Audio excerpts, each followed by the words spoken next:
Last week, an article at MSNBC compared Trump's version of Christianity with Kamala Harris's.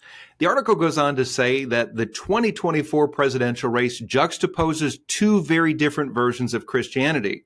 Donald Trump brandishes a performative rendition of the Christian faith as a political prop to advance authoritarian theocracy, while Vice President Kamala Harris practices the Christian faith she was raised in while embracing her interfaith family. This is Richard Nelson, and thank you for tuning in to the Commonwealth Matters. So, is Donald Trump using authoritarianism as a political prop to advance a theocracy? Is Kamala Harris's view of pluralism in line with America's ideals? Joining us to talk further about this and the topic of Christian nationalism is Mark David Hall, a professor at Regent University's Robertson School of Government. He's also a senior fellow and director of the Religious Liberty in the States Project and the Center for Religion, Culture, and Democracy. He's the author of several books, including his most recent called Who's Afraid of Christian Nationalism? Mark, thank you for joining the program. Thank you for having me, Richard.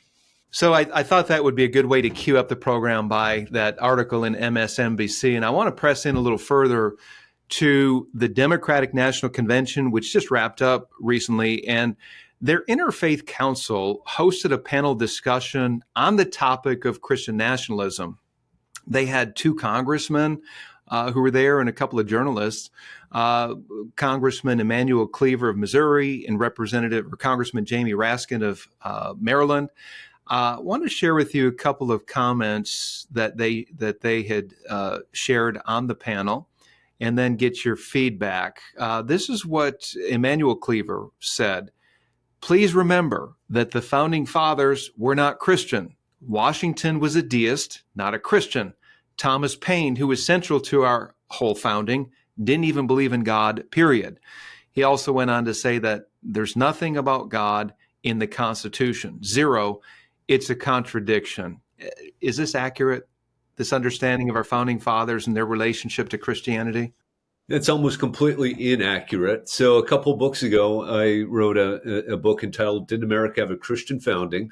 Which I answer that question with the resounding yes, by which I mean America's founders were influenced profoundly by Christian ideas or ideas developed within the Christian tradition of political reflection. I do spend a little time on the individual faiths of some founders, and it is absolutely accurate to say that Thomas Paine is a deist. I don't think it's accurate to say he's an atheist, though. And yet Thomas Paine only spent about 20 years of his 70 or so years on this earth in America. So he's born in England, grew up in England, spent most of his life in Europe. And so I would say he's a profoundly unrepresentative founder.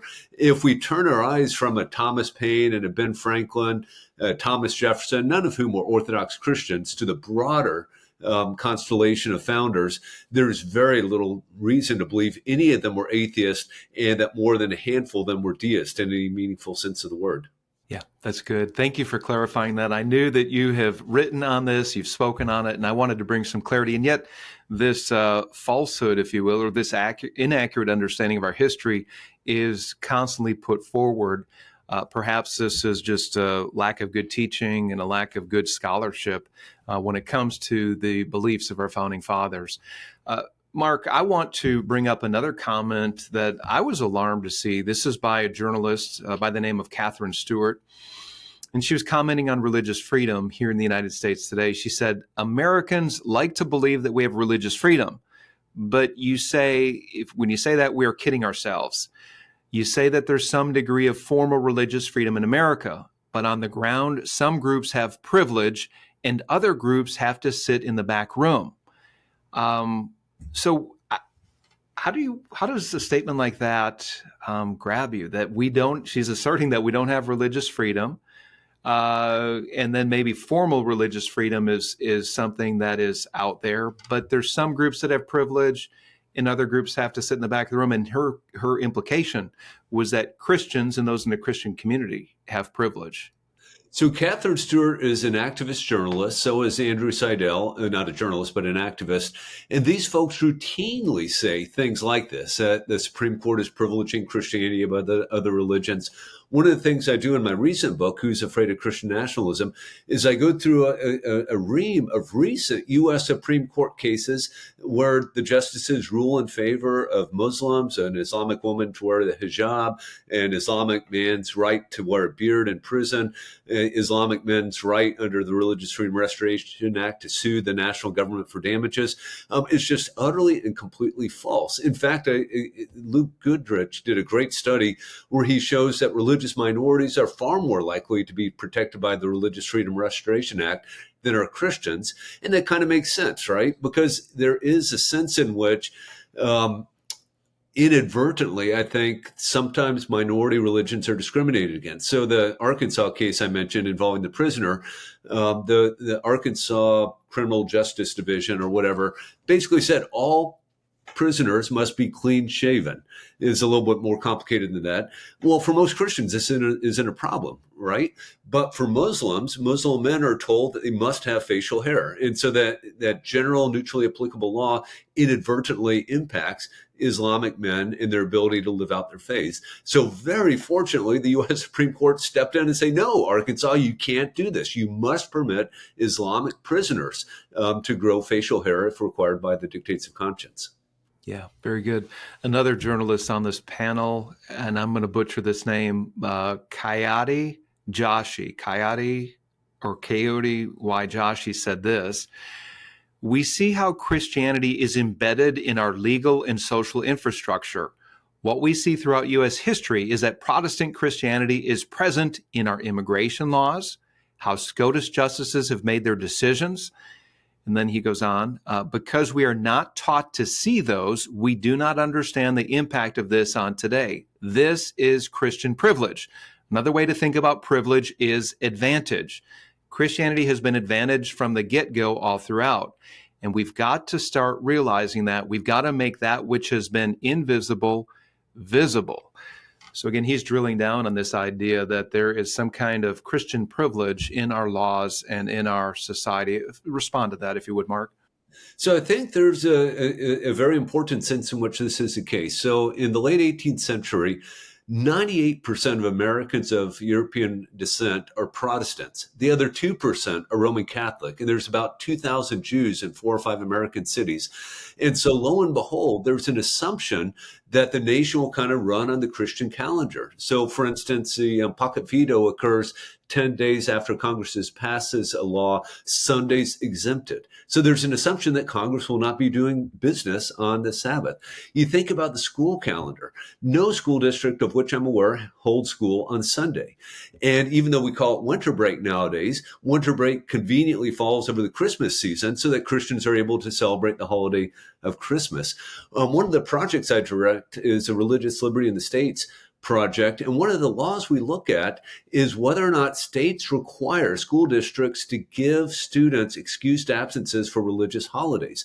Now, this almost solely impacts religious minorities. So a high holy day for Jews might fall on a Wednesday, where school would usually be held in session. And so they would be required to be given an excused absence so that they could celebrate that holiday. So all of which is to say, I think there's truth in that.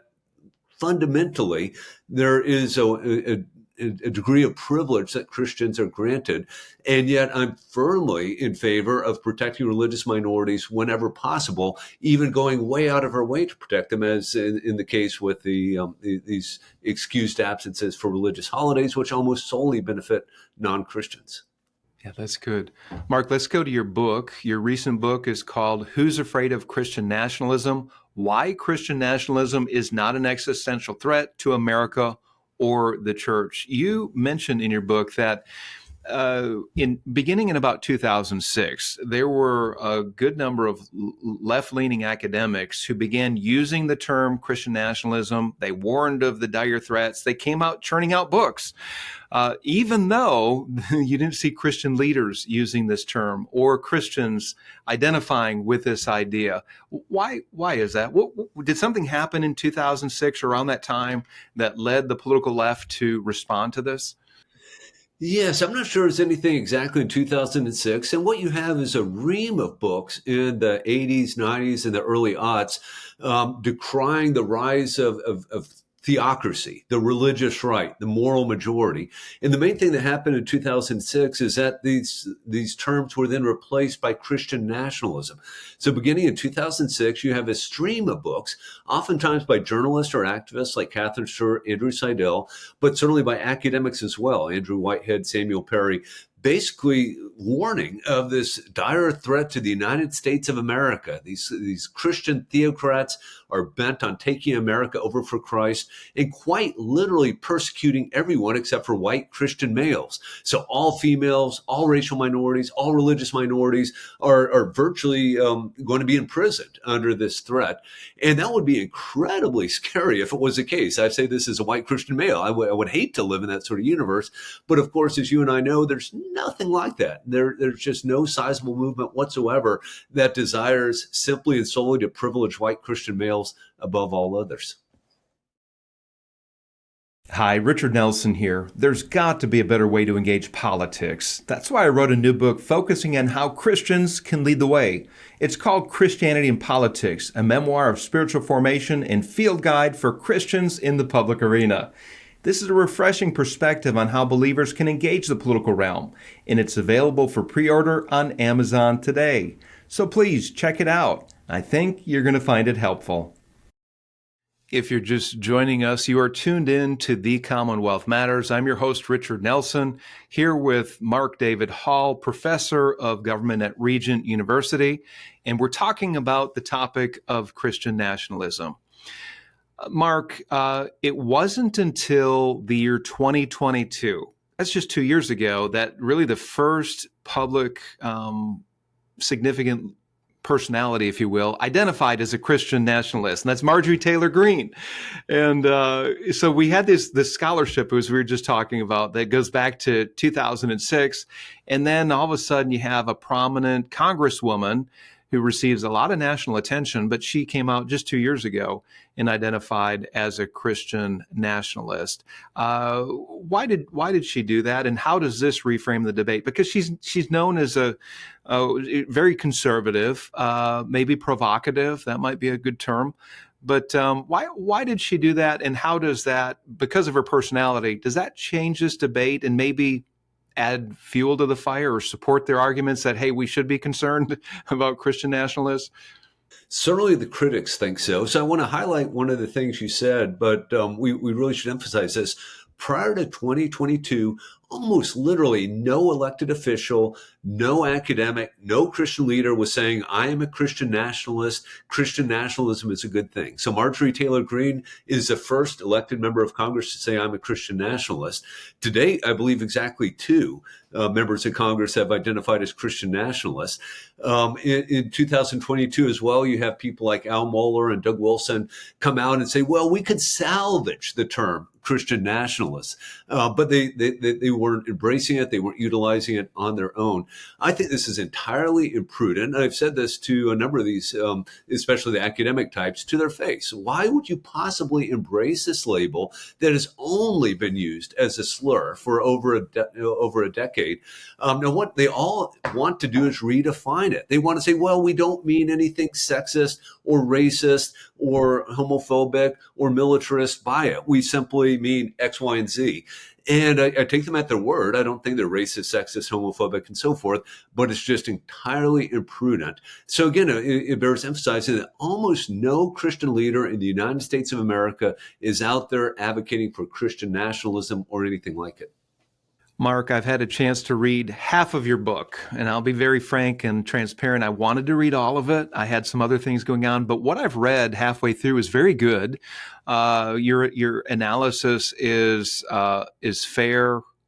You support what you're writing you document it very well, as opposed to some of the academics that you critique. And one of those, there's a book written not too long ago called Taking America Back for God. It was written by the academics Whitehead and Perry, and it's been an influential book. It's gotten all kinds of praise.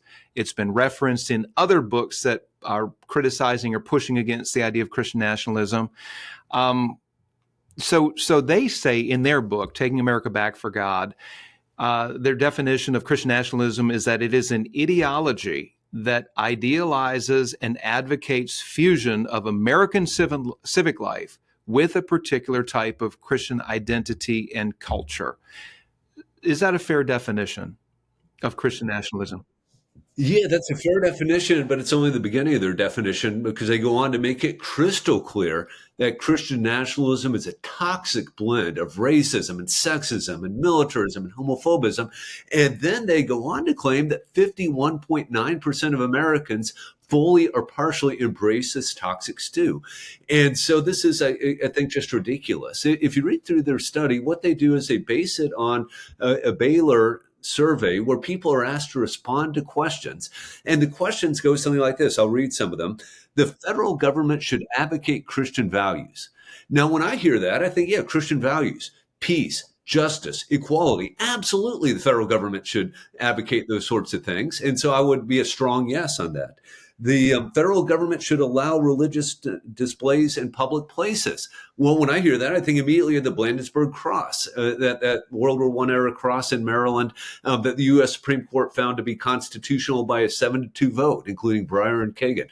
So I'd say absolutely. And you go through every one of their statements could be answered in a particularly innocuous way, and yet score someone like myself as a rabid Christian nationalist, whereas I would reject everything about their definition of Christian nationalism. And so it's just a profoundly flawed study, and they should have known better. But I think they've enjoyed getting all the PR from this outrageous academic work. And this is an academic work published by Oxford University Press that just fundamentally misstates the problem.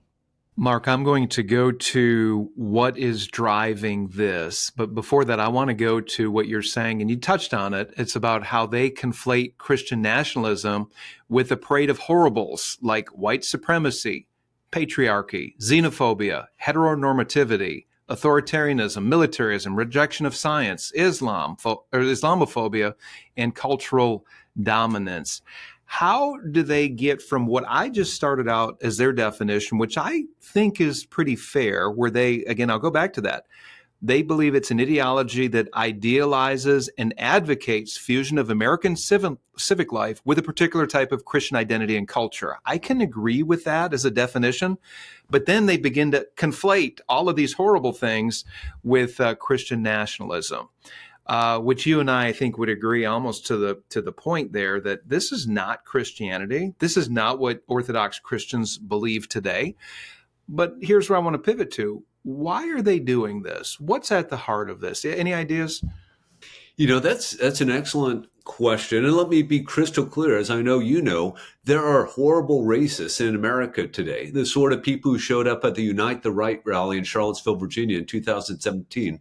But I think that was about 300 people. And this was from all sorts of groups, the KKK, the Aryan Nation, all sorts of alt-right groups. Yeah, so there are virulent racists out there, and we should condemn them. If they engage in acts of violence, they should be arrested. We shouldn't tolerate them in any way, shape, or form. But to suggest that 51.9% of Americans fully or partially embrace this view, it's just utterly ridiculous.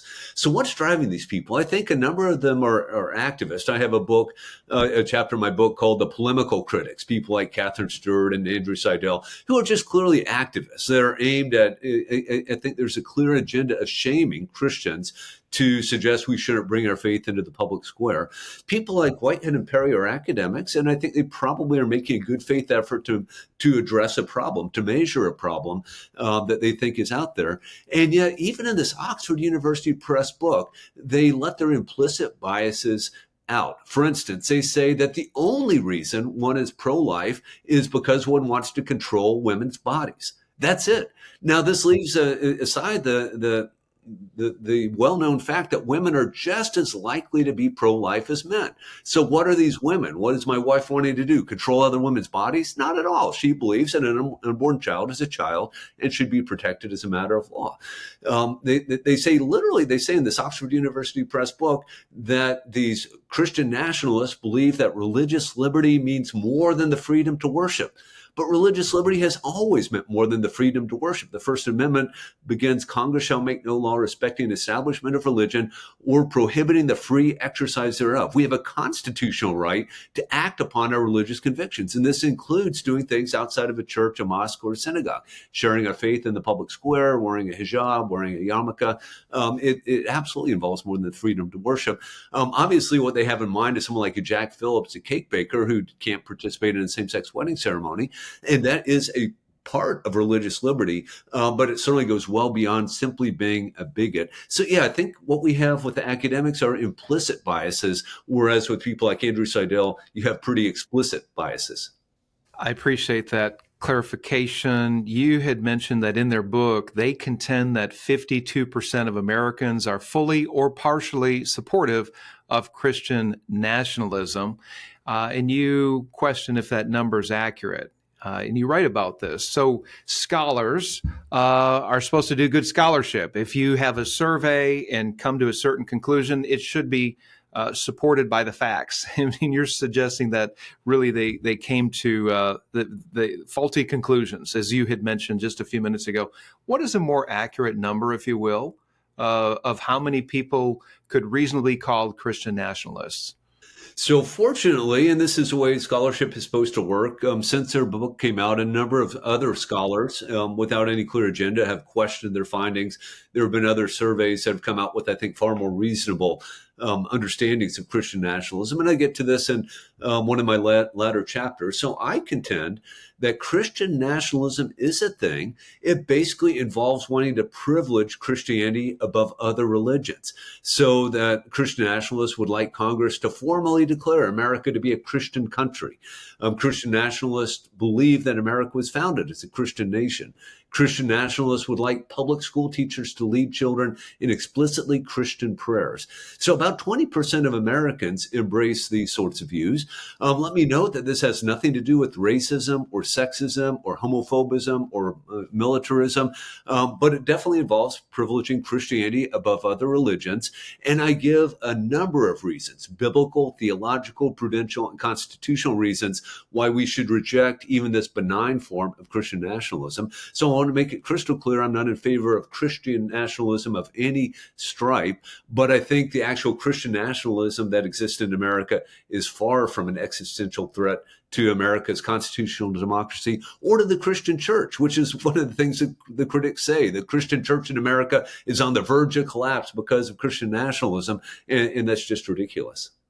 Mark, I want to thank you on a personal level for doing this work and to, first of all, question some of the academic writings that are really putting Christians in a box, painting us into a corner, labeling us unfairly. But also, you are getting back to what the Constitution says, as you just shared with us a few minutes ago, what the Founding Fathers believed. And I think it's important for whether you're a Christian today or a secularist to really understand that what the Founding Fathers gave us in the Constitution in particular is that we have a political document that upholds basic human rights, the right to life, the right to speech, the right to assemble, the right to worship, right? A framework of rights that are guaranteed by our Constitution, a document that upholds our conscience rights, a document that restrains government and allows individuals to thrive, to pursue their calling in life, their economic pursuits, but also to pursue their religious life as well. And they do this for all. This is for the common good, regardless of your religious persuasion, regardless of your political philosophy. This document and these ideals benefit all of us, don't they? Yeah, no, I think that's absolutely right. So in my book, Did America Have a Christian Founding? I argue for a variety of ways in which I think the founders were informed by their Christian convictions when they created the U.S. Constitution and more broadly state constitutions and bills of rights and that sort of thing. And these certainly included things like a constitutional order characterized by the rule of law, separation of powers, checks and balances. The Constitution itself prohibits religious tests for office. And the Anti-Federalists recognized, wait a minute, this means a Jew or a Muslim Muslim or an atheist could be president of the United States. And the Federalists had to say, yeah, that's right. That's a possibility. Now, they usually went on to say, but that will never happen. And of course, they've been proven wrong in that with respect to at least non-Christians holding seats in Congress. But then we went on to add the First Amendment to the Constitution, the Bill of Rights, the 14th Amendment, all of which I think are aimed at guaranteeing the natural rights that the founders were convinced that we had. So we don't need the government to tell us that we have a right to worship God according to the dictates of conscience or to act upon our religious convictions. But the First Amendment does a good job of guaranteeing that right, of protecting that right against the federal government. And state constitutions all have similar protections to protect us against from the state government. Mark, you are an advocate of Christians being involved with the political process, running for office, helping principal candidates get elected. You teach at my alma mater, by the way, and go Regent University, right? Now, emblazoned inside the Robertson School of Government, it says Christian leadership to change the world.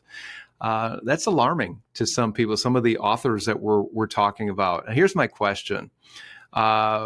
Why should secularists cheer on this idea that Christian leadership and Christian principles are good for the common good for society? What would you say to them? Why should they cheer this idea on? Yeah, so I think the Bible, properly understood, teaches that we as Christians should be involved in seeking the good of the city, the good of our fellow human beings, the flourishing of all people. And we should be advocating in a place like America where we all have the right to vote, we have the right to freedom of speech, we have the right to run for office. It would be a crime not to be involved in seeking the flourishing of everyone. And I think everyone at some levels knows this. Who doesn't like the Reverend Dr. Martin Luther King Jr. and his leadership in the fight for civil rights and in his leadership to end Jim Crow legislation?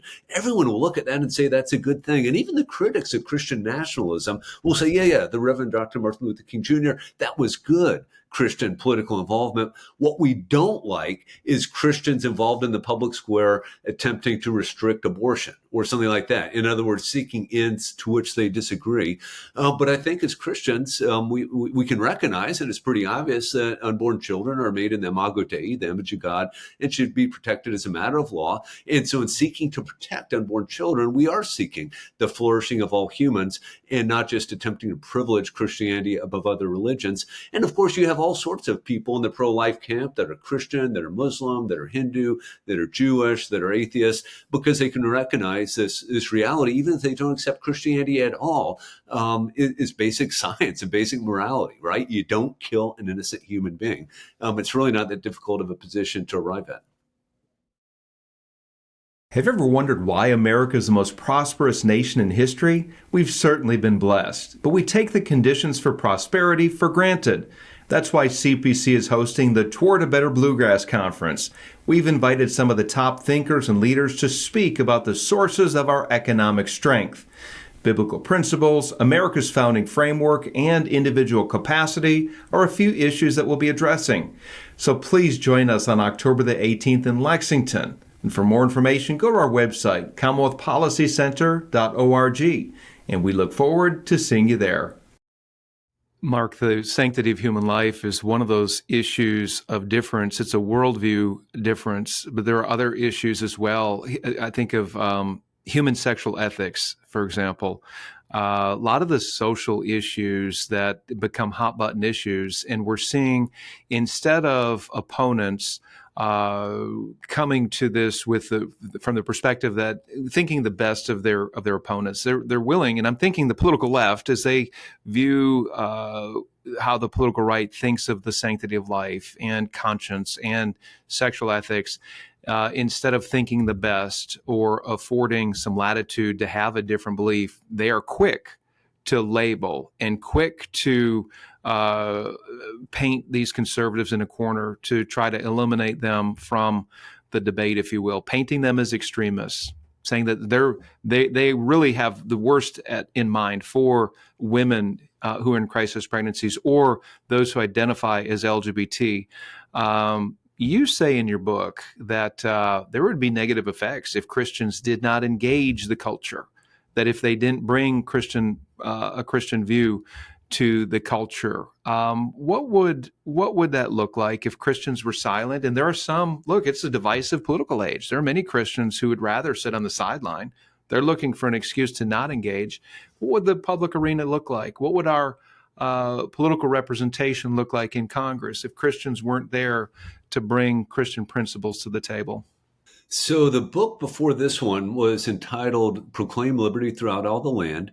And one of the things I argue in that book is historically, Christianity has been a force for progress in America. And I have a number of chapters, the legal reforms of the Puritans, the creation of our constitutional order. But let me just mention two movements that are well known and I think are pretty uncontroversial. The abolitionists. Those Americans who fought against slavery were almost solely motivated by their Christian convictions to fight this horrible, evil institution at great personal cost. In no way can you really explain this in terms of self-interest.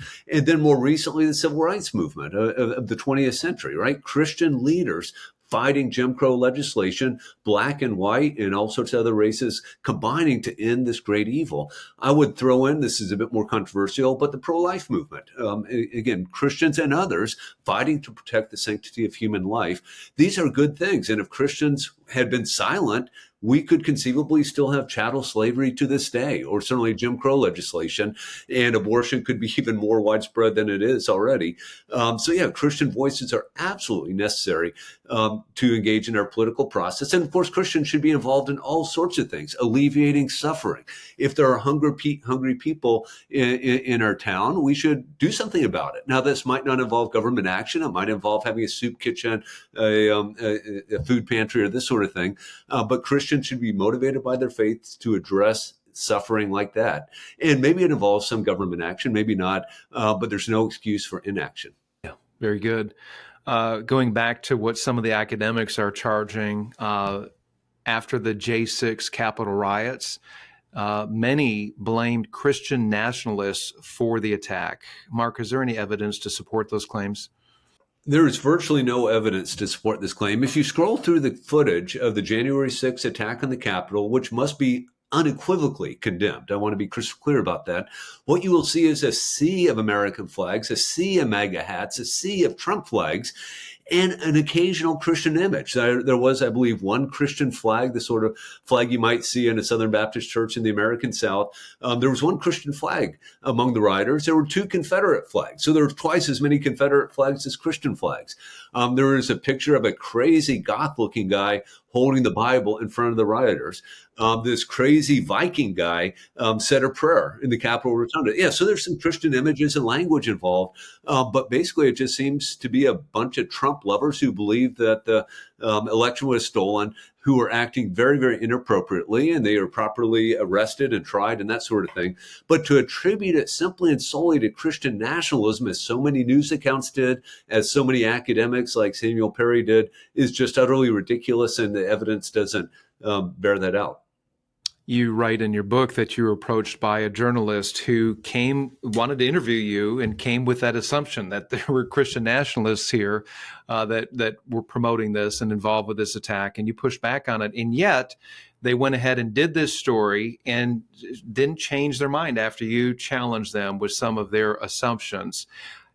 Mark, is this one of the reasons why many on the political right just have given up on reading outlets that are viewed as left of center? Is this kind of journalism contributing to the divide and distrust that we're seeing in our politics today? You know, I think there's a lot of truth in that. And so I tell this story in the very first chapter of the book. This journalist contacted me on January 6th and asked me to comment on the Christian symbols among the rioters. Eventually, she sent me some pictures, most of which were not from the riot. There was a rally around the Washington Monument, which is 1.5 miles from the U.S. Capitol building, and there were a few Christian images there. There was a Pine State flag, this Revolutionary era flag that has a pine tree on it and the words "an appeal to heaven," which could be from the book of Judges, but it could also be from John Locke's Second Treatise on Government. And the flag might have been there just simply because it was a Revolutionary era flag. And these ill-conceived writers might have thought we're leading a new American Revolution or something like that. But the point is, I caution the reporter, look, you have a narrative, obviously, in your mind, and what you have shown me doesn't bear that out. So she completely ignored my cautions and ran with the story saying Christian nationalists have attacked the U.S. Capitol building, and academics like Sam Perry were all too willing to give wonderful quotes saying, yeah, this is as Christian nationalist as it gets. So were there some rioters who somehow believed that what they were doing was sanctioned by God or desired by God? Absolutely there were. But there were a lot of different motives. And there's a massive commission put together by Congress that produced a report, something like 650 pages. And there's only one reference to Christian nationalism within this report. So, just no good reason to believe that Christian nationalists attacked the U.S. Capitol building on January 6th. Very good. Thank you for clarifying that. Mark, we're coming to an end here. What would you say to Christians right now who care deeply about our country, and yet they don't want to get involved with controversy? They don't like conflict. What would you say to those Christians right now who are maybe thinking of sitting on the sidelines, not voting, or they're maybe just frustrated with the state of our politics, and they're seriously considering staying home? What would you say to them? I would say there's absolutely no excuse for simply staying home, right? You can go to the voting booth, and nowadays in most states, you don't even have to go to a voting booth. Get an absentee ballot, a mail-in ballot, and vote, right? That's the least you can do. I certainly understand that you might not want to stand up in a public meeting and get involved in an argument with someone over the issues of abortion, but some of us are called to do that. And I think that, people are called to different things, so we should be as politically active as we feel called to, but voting is the bare minimum we can do. And even if we don't like the alternatives, I'm not thrilled with their presidential alternatives this year, but there are a number of other races. Even in Oregon, we have a wonderful attorney general candidate running. And so I'm certainly going to vote for him and other candidates that I think will contribute to the flourishing of all humans. Very good. Mark David Hall, thank you so much for joining us on the Commonwealth Matters. The book is called Who's Afraid of Christian Nationalism? I believe it can be found on Amazon and other places that sell books. Mark, again, thank you for your good work, and it's great to have you on the Commonwealth Matters. Thank you very much, Richard.